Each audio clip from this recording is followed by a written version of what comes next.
11월 감사의 계절이지요. 추수의 계절입니다. 한 해를 마무리하는 즈음 한 해 동안 베푸신 은혜를 기억하며 우리는 감사하며 이 계절을 보내고 있습니다. 특별히 11월이 감사의 계절인 까닭은 추수감사절이 있기 때문입니다. 영어로는 Thanksgiving Day이죠. 우리 고유 명절로 따지면 추석과 비슷하다 보시면 됩니다. 추석은 우리 믿지 않는 사람들의 경우 보면 풍성한 오곡백과를 거둔 후에 그것이 모두 조상의 은덕이라고 생각하고 조상에게 제사를 지내잖아요. 차례를 지내기도 합니다. 반면 추수감사주일은 그 대상이 전혀 다른 것입니다. 조상이 아닌 하나님께 감사를 표하는 것이지요. 하나님이 베푸신 은혜를 기억하며 감사하는 날, 그날이 바로 추수감사주일입니다. 하나님께 초점이 맞추어져 있고 그 중심에는 감사가 있습니다. 이 감사라는 말 참 좋은 말이에요. 듣기 좋은 말입니다. 감사하다라고 할 때 싫어할 사람은 아무도 없습니다. 우리의 삶을 풍요롭게 하고 행복하게 만들어주는 단어 감사입니다. 그래서 탈무드에는 이런 내용이 있어요. 이 세상에서 가장 지혜로운 사람, 그는 배우는 사람이다. 이 세상에서 가장 강한 사람, 그는 자기를 이기는 사람이다. 그리고 이 세상에서 가장 행복한 사람, 그는 감사하는 사람이다. 감사의 능력입니다. 하지만 감사하는 마음을 갖는다는 것 참 쉽지 않은 일인 것 같습니다. 우리가 경험적으로 아는 것이지요. 성경적으로도 누가복음 17장을 보면 10명의 나병 환자 이야기가 나옵니다. 예수님이 그 10명 모두를 다 고쳐주세요. 치유해 주십니다. 은혜를 베푸십니다. 그러나 돌아와 감사를 표한 것은 딱 한 사람이었습니다. 그러니까 10명 중에 하나, 퍼센테이지로 따지면 10%만 감사했다는 거예요. 우리가 경험적으로 실제적으로 그렇다는 것을 느끼게 됩니다.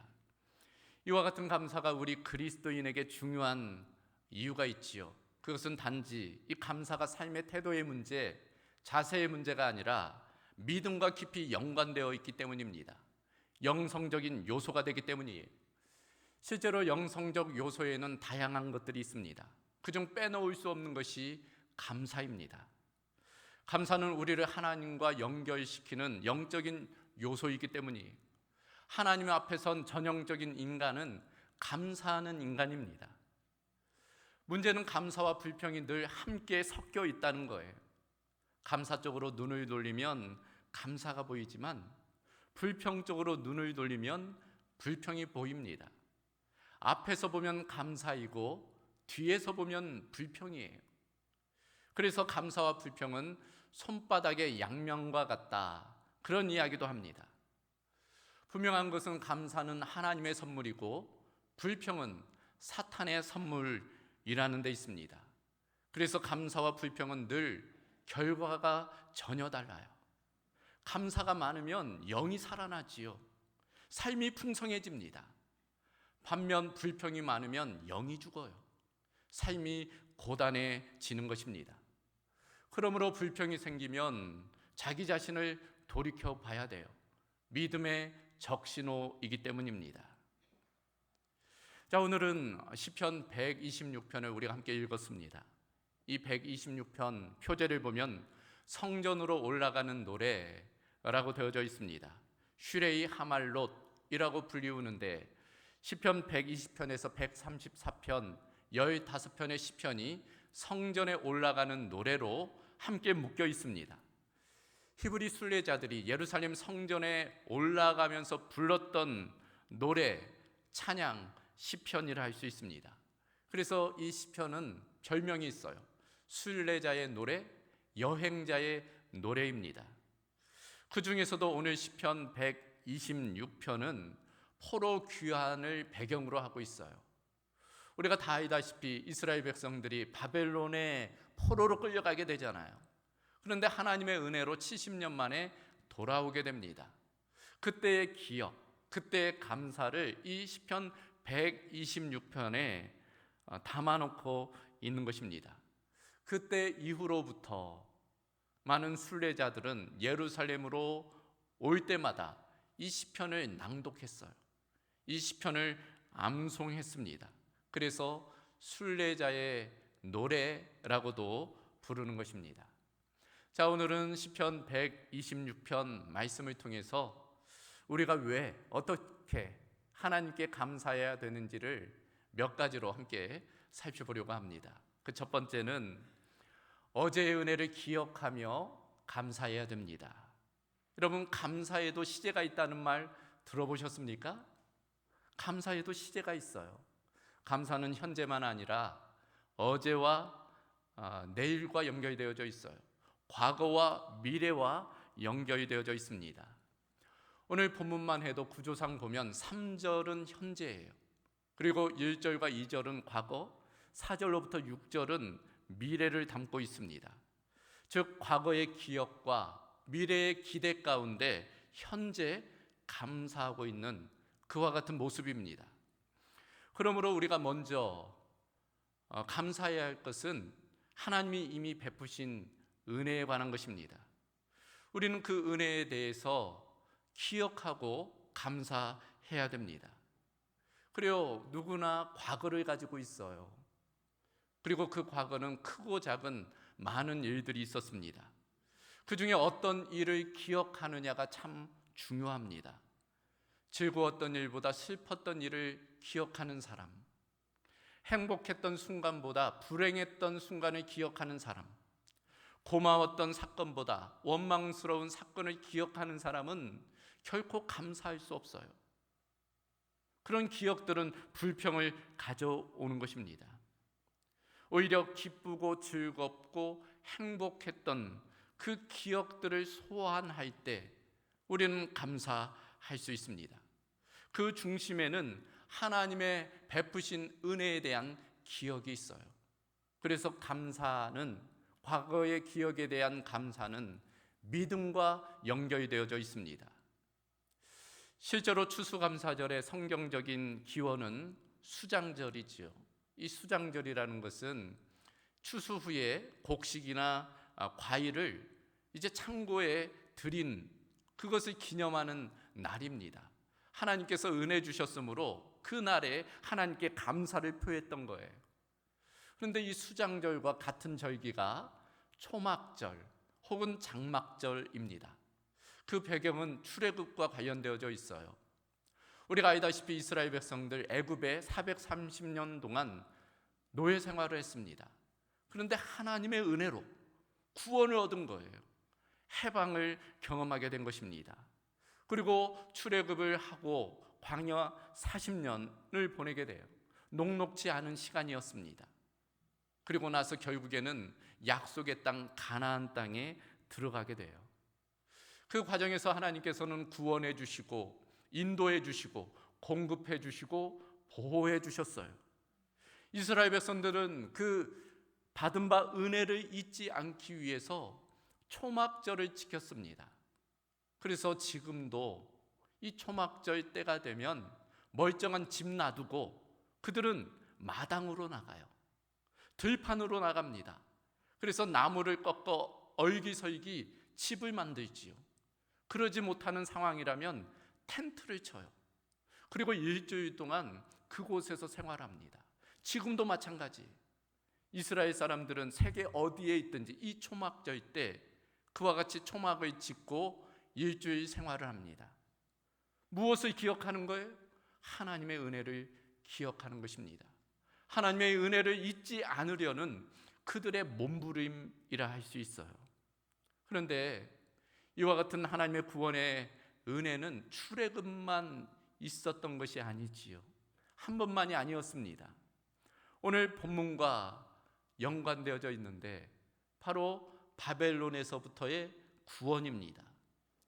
이스라엘 백성들이 멸망받아 바벨론으로 끌려갔잖아요.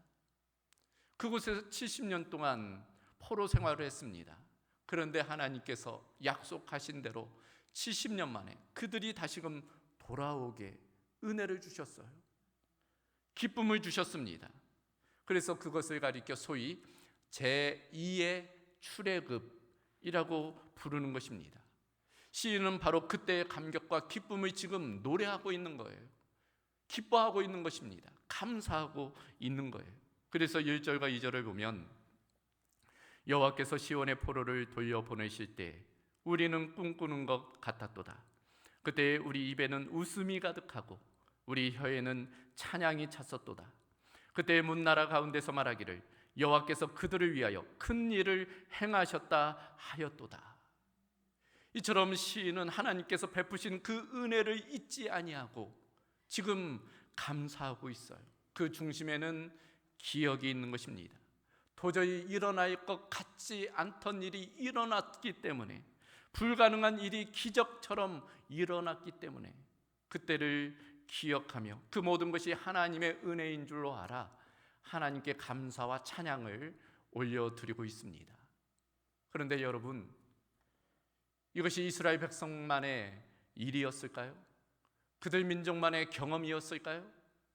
그렇지가 않습니다. 우리나라, 우리 민족의 이야기입니다. 그래서 우리나라를 가리켜 제2의 이스라엘이라고 부르지 않습니까? 우리도 36년간 나라를 잃은 경험이 있어요. 모든 박해와 억압을 당했습니다. 그런데 하나님께서는 우리에게 광복의 기쁨을 주셨어요. 8.15 해방의 기쁨을 주셨습니다. 그러나 연이어 한국전쟁이 일어나지요. 한반도가 초토화됐습니다. 그래서 결국 세계에서 가장 가난한 나라가 되었지요. 고아 수출국 1위라는 불명예를 안고 살았습니다. 독일에 광부를 보내고 간호사를 보내고 중동의 모래바람을 이기며 우리 국민들이 외국에 나가 노동했던 것을 보게 됩니다. 보릿고개를 경험하게 되었어요. 여러분, 영화 국제시장을 보면 그때 어떤 일들이 있었는지를 자세히 묘사하고 있습니다. 그러나 여러분, 지금 우리나라를 보십시오. 우리 대한민국을 보십시오. 한국전쟁이 끝난 지 불과 70년밖에 되지 않았는데 이제는 세계가 인정하는 나라가 되었어요. 기적의 나라가 되었습니다. 경제적으로도 문화적으로도 어떤 것 하나 부럽지 않은 나라가 되어 있습니다. 어떻게 그럴 수 있었을까요? 하나님의 은혜 아니고는 설명할 수 없습니다. 하나님께서 역사하셨기 때문에, 또 하나님이 인도하셨기 때문에 그런 놀라운 일이 일어난 것입니다. 그 중심에는 한국교회가 있고 또 우리 성도들의 기도가 있었습니다. 나라적으로만일까요? 그렇지가 않잖아요. 우리 개인적으로도 가정적으로도 일터 가운데도, 특별히 우리 공동교회 가운데 하나님께서는 놀라운 은혜를 주셨습니다. 그러므로 우리는 그 받은 바 은혜를 기억하며 마땅히 하나님께 감사해야 될 줄로 믿습니다. 우리가 하나님께 감사해야 할 이유, 어제 베푸신 은혜를 기억하며 감사해야 할 것입니다. 두 번째로 우리가 하나님께 감사해야 할 이유는 내일의 은혜를 기대하며 감사해야 되는 것입니다. 어제의 은혜에 대한 기억이 믿음의 측면이라면 내일의 은혜에 대한 기대는 소망의 측면입니다. 여러분, 실제로 과일나무 하나에 과일이 열렸다면 또 다른 열매가 맺히리라는 기대를 가지게 돼요. 작년에 나무에 열매가 맺혔다면 올해에도 내년에도 열매가 맺히리라는 기대를 가져오게 됩니다. 마찬가지로 어제 하나님께서 은혜로 함께 해주셨다면 오늘만 아니라 내일에도 은혜를 베푸실 것에 대한 기대를 우리는 소망 가운데 가질 수 있습니다. 비록 현실이 녹록지 않더라도 지금 당장의 상황은, 또 환경은 제자리 걸음을 걷는 것처럼 변화가 없더라도, 그러나 하나님의 은혜를 기대하면 우리는 감사할 수 있습니다.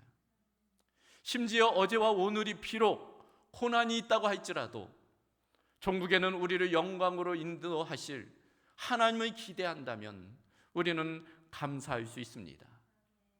놀라운 것은 감사할 수 있다면 우리의 미래는 활짝 열려지게 된다는 것입니다. 그 이유가 무엇일까요?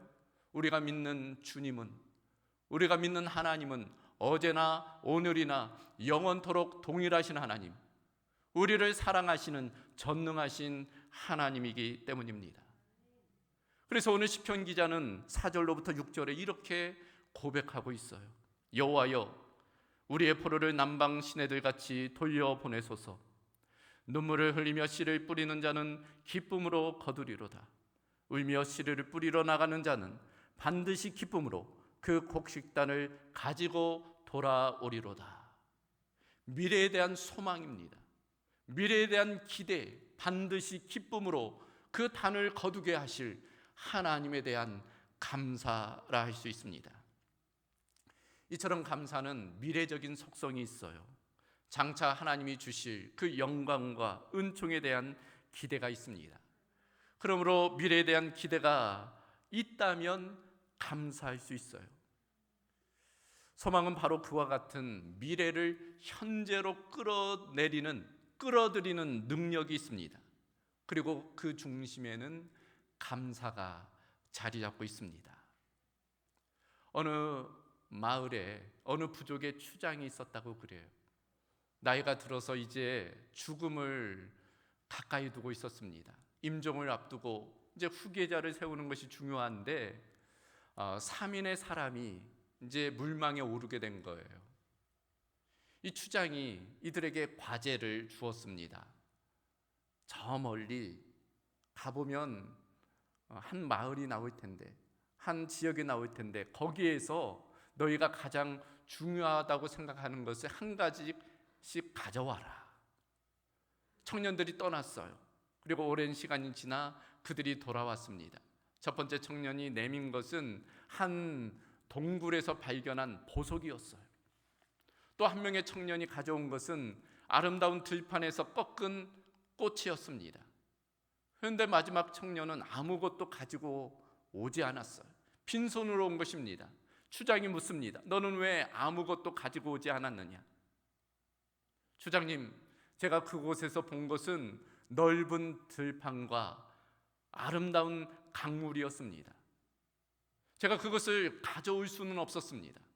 그러나 제가 그 땅에 대한 소망과 꿈을 안고 다시금 돌아왔습니다. 저는 우리 부족을 그곳으로 인도하여 그곳에 새로운 나라를 만들고자 하는 꿈이 있습니다. 여러분, 결국 누가 후계자가 되었을까요? 마지막 세 번째 청년입니다. 그에게는 꿈이 있고 미래가 있고 소망이 있기 때문입니다. 감사가 있기 때문이에요.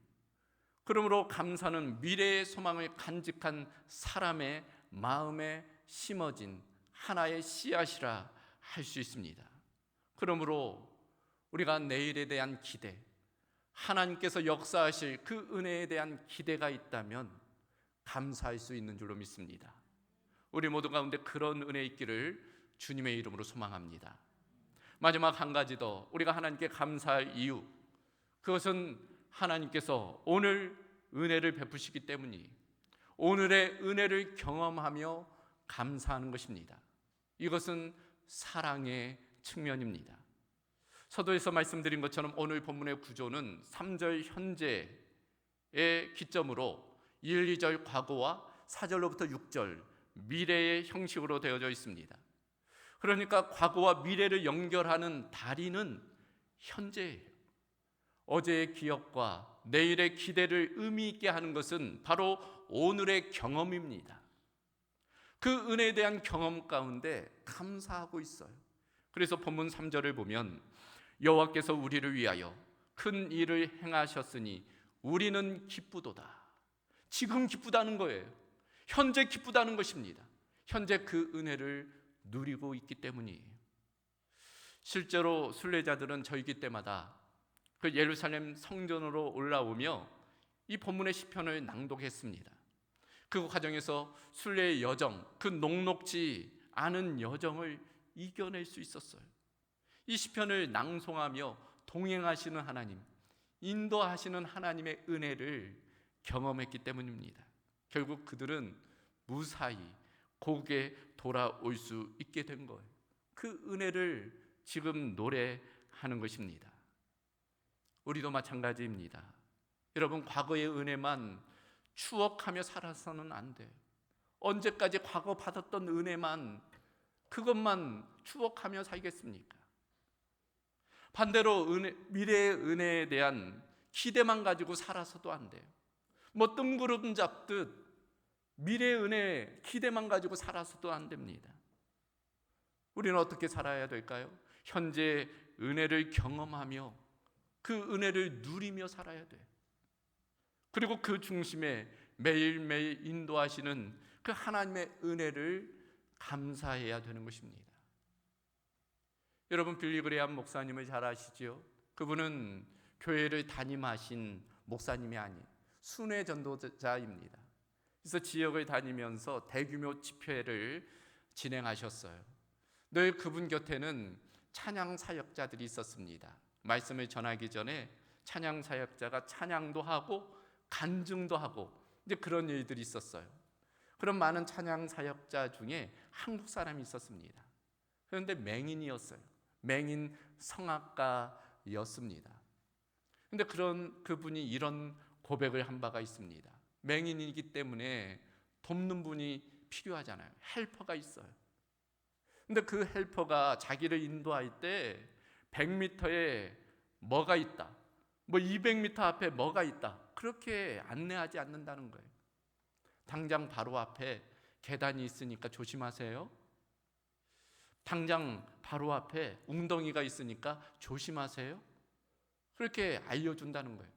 그러면 자기는 그 안내에 따라 가면 된다는 것입니다. 그러면서 그런 고백을 해요. 하나님이 자기를 그렇게 인도하신다는 거예요. 나는 10년 앞을 알지 못하고 20년 앞이 무엇이 있는지 알지 못한다는 거예요. 알 필요도 없다는 것입니다. 다만 하나님만 믿고 그 음성에 하루하루 매일매일 순종하면 결국 하나님이 약속하신 그 땅에 당도하지 않겠느냐고, 그런 고백을 한 글을 읽어본 바가 있습니다. 그리고 하나님은 우리를 매일 인도하세요. 우리의 걸음을 매일 한 걸음씩 인도하십니다.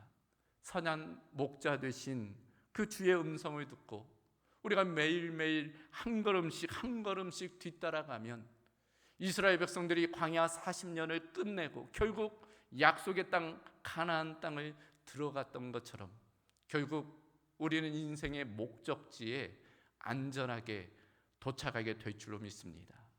그런 측면에서 우리가 매일 그 하나님의 은혜, 하나님의 인도하심, 하나님의 보호하심, 하나님의 공급하심을 경험하며 살아가야 될 줄로 믿습니다. 그런 은혜가 우리 모두 가운데 있기를 주님의 이름으로 소망합니다. 오늘 말씀을 정리합니다. 우리는 하나님이 어제 베푸신 은혜를 기억하며 감사해야 됩니다. 우리는 하나님이 내일 베푸실 은혜를 기대하며 감사해야 합니다. 그리고 우리는 오늘 베푸시는 하나님의 은혜를 경험하며 감사해야 될 줄로 믿습니다. 이 감사의 계절에 우리 모두 가운데, 우리 공덕교회 모든 성도들 가운데 감사가 풍성할 수 있기를 바랍니다. 더불어 올해만 아니라 내년에는 더 큰 감사가 넘칠 수 있기를 주님의 이름으로 축원합니다. 감사하신 아버지 하나님, 오늘 추수감사절을 맞아 하늘을 돌아보며 베푸신 은혜를 기억하고 또 앞으로 베푸실 은혜를 기대하며 또 오늘 베푸시는 은혜를 경험하며 하나님께 감사하게 하시니 감사합니다.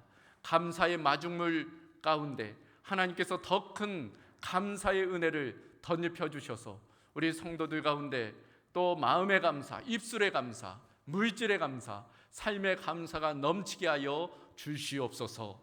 예수 그리스도의 이름으로 기도하옵나이다. 아멘.